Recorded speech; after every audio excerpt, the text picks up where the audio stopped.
Welcome to the very first episode of the IOA. This is a brand new podcast, not new to me as a podcast host, but this is a new direction that I'm going in, and I am super excited, resilient ones, for you all to be here with me. So I just want to start by sharing the intentions of this podcast. This is a space for us to breathe. It's a space for us to pause and to remember the practices that keep us whole. So I want you to understand that the IO way isn't about rushing towards wellness. That's not what this is about. It's about rooting ourselves deeply so healing can unfold in our lives in its own time. Okay. So I want to go into our topic for this week. Our topic for this week is rooted, not rushed. Rooted, not rushed.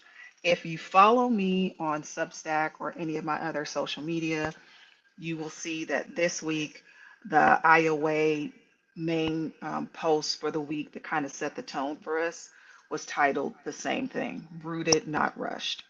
And so I want us to understand what that means.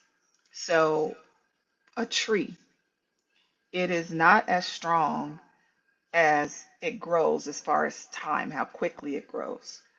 It's not considered to be strong based on the amount of leaves that it produces in a particular season. A tree is strong simply because of the roots that it has. When the roots are strong, the tree will be strong. When the roots are fragile and weak, that tree will be fragile and weak, which means it can't stand and eventually it will come down. So, being rooted are the practices that keep you and I grounded in who we are, not connected to what we produce. And I'm going to say that again because I think that that's really important. We live in a very production paced capitalistic society that will make us feel like our value and our worth is only in what we produce. So, again, being rooted is practices that keep us grounded in who we are, not in what we produce. So, I'll share with you some of the things that I like to do that I feel like are very helpful when it comes to being rooted and grounding myself. And a lot of it is prayer, journaling, and connecting with people that are important to me. So I come from a large family and used to doing things with my siblings, parents, cousins, nieces, nephews. It is something that is part of my practice. It's a space that is very relaxing and grounding for me. And so outside of my individual time, I do like to be able to connect to people. And I do like to be able to think about just different things from even my past, our ancestral past. I think about the things my grandmothers used to do. I think about the things that my father used to tell me and the times that we spent. These are things that gets me back to my root. And I want you to think about what are those things for you. You need to identify what those things are for you. I'll give you an example of when I lost sight of grounding myself and that being a day to day process. I had overcommitted myself in a way, not because I was asked to, but I felt that this was the expectation. So I'll set the scene. It's COVID 2020. It's right when everything is shut down. I am a college professor as well as I'm also a therapist, but I really saw this more so with my students. Not being able to go to campus highlighted and made aware for me some things that I don't think we took into consideration how serious it was as far as how much of the services and the needs of the students are met by the physical campus. And by seeing this, I wanted to do what I could as their professor, a lifeline, a connection to provide for them and fill in those gaps that were missing for them. And so I found myself answering emails around the clock. I found myself trying to talk with them on Zoom and have meetings with them outside of my office time and doing all these different things to try to help them make it through the challenging time that, being quite frankly, I was also going through as well. And what I found in that is just it overwhelmed me to the point where I could not really recover the way I needed to daily. And I was exhausted and I was moving off of an energy source that was empty. It was at that moment that I realized some things. I realized that I had to prioritize my well being in order to give the output in the areas that I'm purposed to do. And so I had to set boundaries with myself. So I want to say this, and this is kind of like a pause off of this. Oftentimes we set boundaries, but when we set boundaries, we make them as rules for other people. The boundary is for you. You're establishing the things that work for you and what you are confined by. And you communicate that to people so that they are aware of what the boundary is. But if you don't adhere to the boundary, then it doesn't do you any good. And so, with me establishing the boundary, I had to make a hard stop. So, I'll give you some examples. I now only answer student emails Monday through Friday, 9 to 5. That is when I'm available to be online to interact outside of the classroom.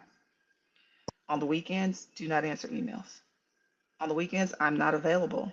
In the evenings, not available. That is my time. And so I communicate this now in my syllabi. I communicate this on the first day of class to the students. I reiterate it throughout the semester. They get the same message weekly that outlines their week, but I also put that information in there so that they're aware. That was a boundary that I had to set. And with doing that, I realized that being rooted was not something that's automatically done. It's not a matter of knowing what you should do.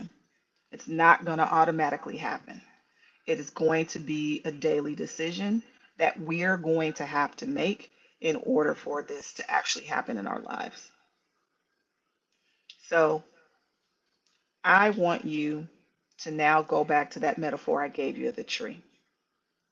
I want you to picture that tree standing there and think about a tree that has been there for hundreds of years and it's tall and it's broad and it's providing shade and it's healthy and it's producing. The only way it could get to that space was it had to establish roots that were deep and that were lasting. I want you to envision that for you and visualize that as where you are trying to get to. Now, I want to transition into talking about the cost of rushing. The cost of rushing. I think because I come from a urban area, a metropolis, a major city, that I'm used to things being busy. It's what I know. I'm used to getting on the freeway and there being tons of people. I am used to the hustle and bustle of Los Angeles and Southern California and trying to get to places quickly, right? And one thing that I have realized is that I have to do better with going away in order to allow myself to level set back to a space where I'm not constantly rushing. And so I will say that I don't think we often realize that rushing has a cost. It has a cost. And so I really want us to talk about what that looks like. Our society rewards things being done quickly. Our society highlights when people can complete a task in a very efficient and fast manner. We look at it in sports. A person that can run really fast, they're rewarded for that, right? We look at it when they're doing a particular field that they're in and they're working consistently to grow and advance in their careers, that hustle, that grind culture, it is what we see being rewarded in our society. The problem with that is that hustle and that grind comes with a cost. So let's talk about what some of those costs are, because oftentimes we don't realize what we are giving up or what we are sacrificing when we are rushing. Let's just talk about the physical costs. Our bodies get tense, we are elevated in our blood pressure, we could possibly be anxious and on edge, we could deal with shortness of breath, Our sleep is impacted. That was definitely one of the issues I had going through COVID and navigating that situation with balancing my teaching responsibilities and my wellness was my sleep. My sleep was terrible. And burnout. I'm a witness to having burnout. What's the emotional cost? Because the physical cost seems like something that we're used to seeing. We understand that, we can feel that. But sometimes the emotional and spiritual cost is something because it's not visual, it's not something we often can make tangible for ourselves. We will often discount this. The disconnection from our spiritual side of us, the disconnection from being connected from an emotional standpoint to people that matter to us. If we believe in a higher power, if we are spiritual, not taking time to commune and connect to the being that we worship and serve. For me, I'm an apostolic kid, and so I do believe in Jesus, and I believe in the relationship being a part of my wellness. But when you're going constantly, you're missing that. You're also missing connecting to people that are important to you, that emotionally charge you and give you a spiritual uplift. That is another thing that rushing will cost you. And from a cultural standpoint, and with this perspective with the IOA and also the way I'm going when it comes to wellness, everything is founded in our cultural understanding of wellness. And so I really want to make sure you guys hear what I'm saying. Black people, marginalized communities, we have been made to feel that we had to produce to have value. We have often been made to feel that we had to do things historically at a quick pace that was not reasonable in order for our worth to be there. We have had to rush oftentimes for survival. And long term, what it has done to our community and other communities that are marginalized, it has stolen our ability to thrive. We could be further along. We could have so much more if we were realizing that our worth and our value is not connected to what we produced. It's not connected to rushing to get to a goal, but making sure that we take time to pause and reset. So here's my challenge to you as a reframe. Resist the rush, because resisting rush is not laziness. That's the other thing that has been said to us. Reframe that in your mind. Rushing does not mean that you're not a lazy person. Resisting the rush does not mean that you're lazy. What it does mean is you're liberated, and it gives you that liberation.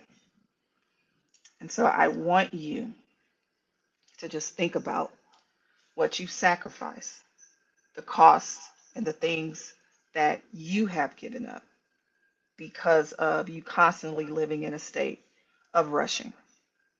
Just really want you to think about that and sit with that. How rushing has not produced the outcomes that you desire to have. Just really sit with that. And I had to have this moment. So, again, I have been on this journey where you are. So, I'm not giving you anything that is not something that I am aware of myself. So, you're like, Dr. Malika, okay, you've talked about, the importance of rooting, what that is. You talked about what rushing has cost us. But now, what am I supposed to do with this awareness that I have?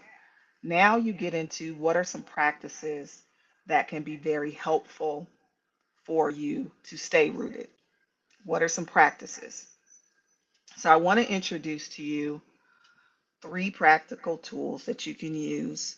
One I shared out this week in a post with an audio attachment that guides you through it. It's called the 3 breath reset. And in episode 2, we will get into the 3 breath reset in deeper detail. But I want to walk you through what it looks like to do this right now in this moment. So, what you're doing as you inhale on that first breath, so I want you to inhale. And as you're inhaling, you're focusing on rooting yourself, almost feeling as if the roots are extending down from you and forming. And then you want to exhale. And as you exhale, you say to yourself verbally, I release the rush. So remember, the inhale is I root myself. The exhale, I release the rush. And you want to do this 3 times as a minimum. That 3 breath reset, which includes a pause, will allow you to reset yourself to a space that is grounded. And this is really, really important. Now, next, I want to talk about touching the earth. And so this probably seems like I don't want to do this. I'm not a person that's into nature and things of that nature. And I get it. I'm not an outdoorsy person per se. Have I been camping in my lifetime? Absolutely. Um, do I do outdoor things? Absolutely. But even with me being a city kid, not necessarily the place that I gravitate to naturally. But I do enjoy doing activities that are outdoors. But I challenge you to do this. And my sister is one of my younger sisters. She's really good with this when it comes to her youngest child. I'm not saying she just started it with her, but I see it manifest a lot with her.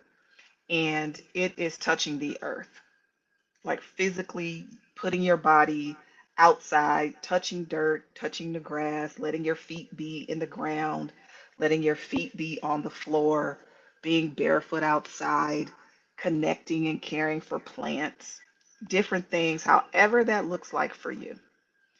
And I challenge you and invite you to connect to what is creation, which literally holds us. Like the ground is what we walk on, the ground is what we drive on. I challenge you to sit down and connect with this because I do feel like if you get an opportunity to really sit in the moment when you're grounding and you're touching the earth, there's something that will happen inside of you that is really amazing. It's like resetting. It's like your body knows that you're a part of this creation and that you're a part of this ecosystem, this universe that has all these amazing creations, and you just happen to be one of those amazing creations. It reminds you of the simplicity of life, which sometimes is lost because of the rushing that we do. So I invite you to connect or reconnect with what literally is holding us. And so, another practical tool, and this will be the last one that I will give you, talks about redefining productivity. Redefining productivity. I want you to reframe this for yourself. I want you to swap out what did I get done today with how present was I today. So, again, swap out what did I get done today and replace it with how present was I today.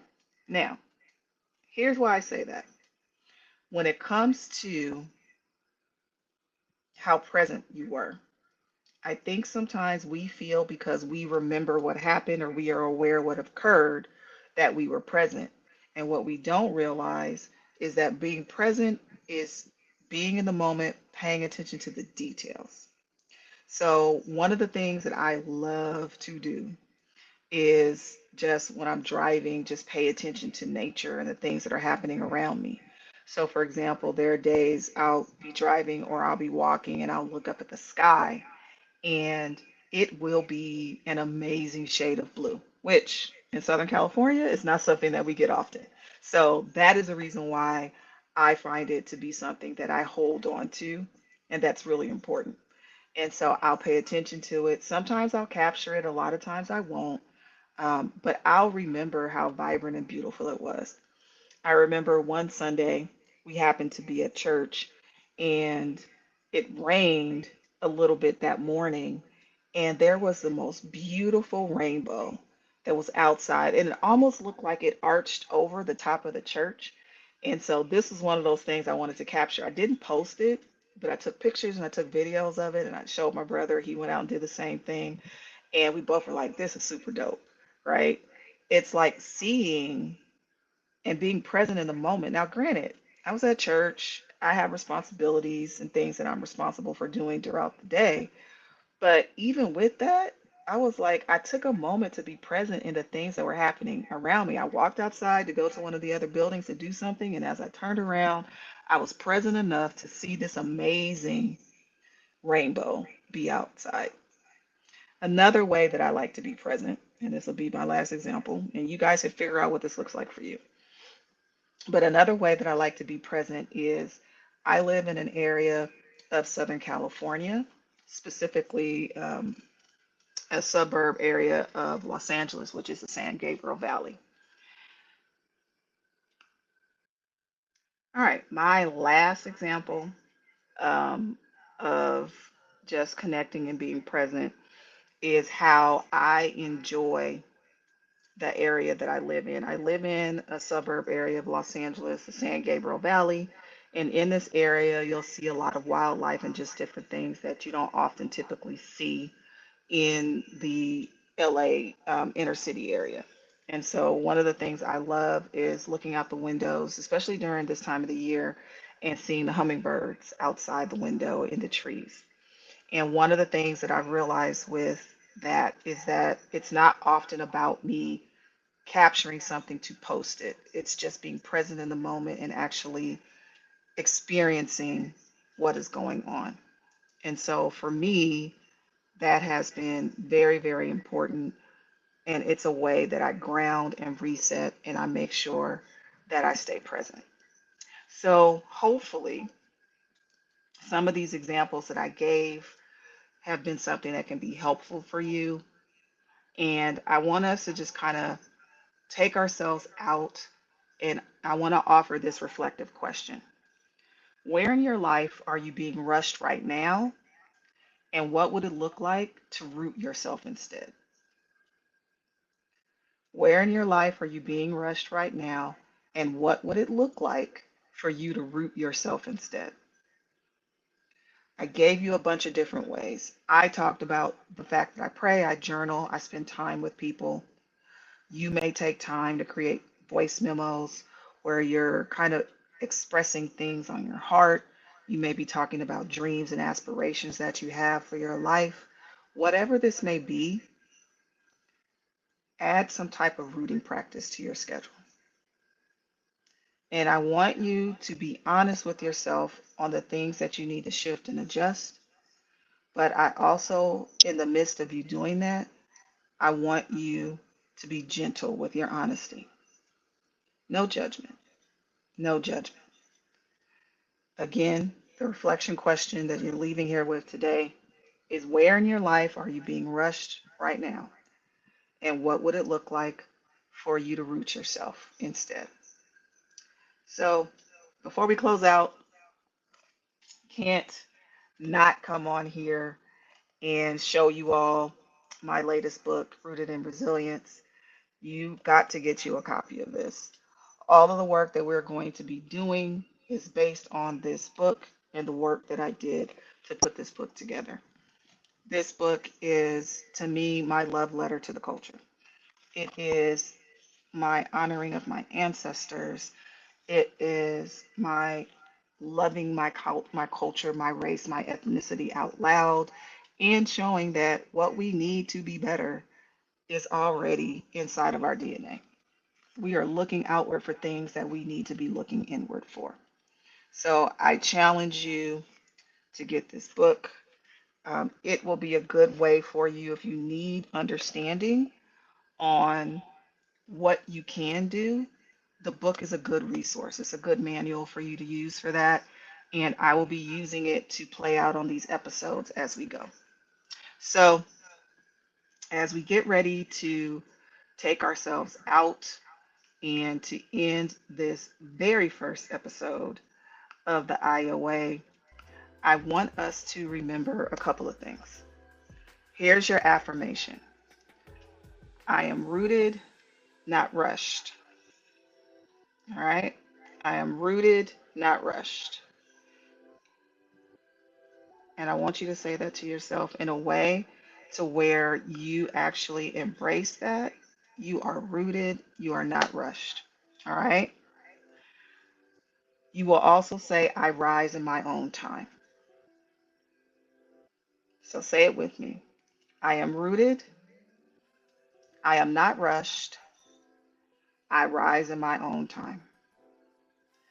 Next week, in episode 2, like I said previously, we'll go deeper into the 3 breath reset, a quick but powerful tool to return to yourself in any moment. So here's my call of action to all of you, my resilient ones, my resilient group, right? I want you to order the book if you have not gotten it. Go to MalikaMBrown.com and you can get that and add it to your library so that you have it as a resource that you can use. Again, you want to get the book Rooted in Resilience, and you want to make sure that you are reading it and using it as a way for you to move forward in your particular journey that you are on when it comes to wellness. All right. Again, you're asking where can you get the book? The website is on the screen.